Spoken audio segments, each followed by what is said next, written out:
మార్కాపురం జిల్లా రాచర్ల మండలంలో ప్రభుత్వం అందిస్తున్న సబ్సిడీ వ్యవసాయ యంత్రాల పథకాన్ని రైతులు పూర్తిగా సద్వినియోగం చేసుకోవాలని వ్యవసాయ శాఖ అధికారి మహబూబ్ బాషా సూచించారు. నమస్కారం, నా పేరు షేక్ మహబూబ్ బాషా, మండల వ్యవసాయ అధికారి రాచర్ల.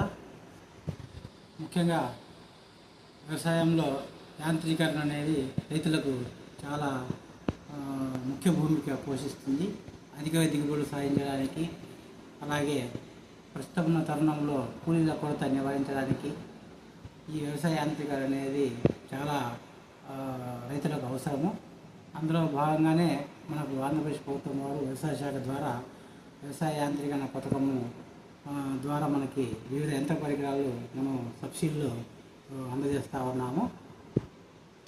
ఈ సబ్సిడీకి కావాల్సినటువంటి రైతులు వారి విధి విధానాలు మరియు అర్హతలు చూసుకున్నట్లయితే ఒక ROFR మరియు సొంత భూమి కలిగినటువంటి రైతులు అర్హులుగా దీనికి వర్తిస్తారు. అలాగే కౌలు రైతులు కౌలు కార్డు కలిగి ఉండి 3 సీజన్లలో పంట నమోదు చేసుకున్నటువంటి రైతులు కూడా వ్యవసాయ పథకానికి అర్హులు. అలాగే సన్న చిన్నకారు SC/ST రైతులకు వచ్చేసి 50% సబ్సిడీ వర్తిస్తుంది. ఇతర రైతులకు 40% సబ్సిడీ వర్తిస్తుంది. రైతు ఒక పరికరం కంటే ఎక్కువ అంటే 2 పరికరాలు మనకు అవసరం అనుకున్నట్లయితే 50,000 కంటే మించి మనకి సబ్సిడీ మించకుండా 2 పరికరాల వరకు కూడా మనకి అవకాశం ఉంది.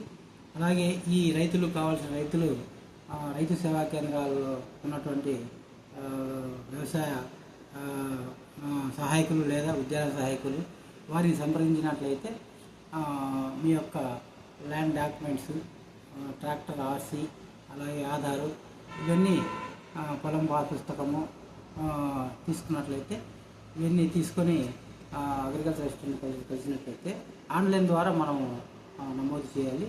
ఆన్లైన్లోనే మనకి ఎంత పరికరము ఎంత పడుతుంది, సబ్సిడీ ఎంత పోతుంది, రైతు ఎంత కట్టవలసి వస్తుంది అనేది ఆన్లైన్లో మనకి కనబడుతుంది. కాబట్టి రైతులు చూసుకోవచ్చు.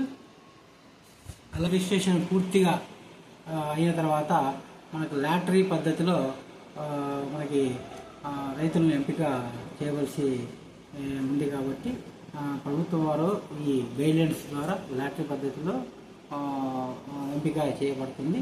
మనకు వ్యవసాయ పరికరాలు అందుబాటులో ఉన్న వ్యవసాయ పరికరాలు ట్రాక్టర్లు 40 హార్స్ పవర్ వరకు, అలాగే చిన్న ట్రాక్టర్లు, అలాగే గొర్రు, నాగలి, గుంటక, పవర్ టిల్లర్స్, రోటావేటర్లు, విత్తనపు గొర్రు, అలాగే సీడ్ డ్రిల్స్,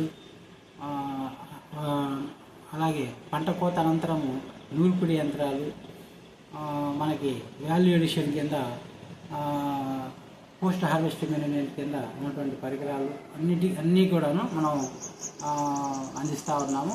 వ్యవసాయంలో ఆధునికత అనేది రైతులు ఎప్పటికప్పుడు అందిపుచ్చుకొని మన ప్రభుత్వం వారు అందించేటువంటి ఈ సబ్సిడీని రైతులందరూ వినియోగించుకోవాలని కోరుకుంటున్నాను.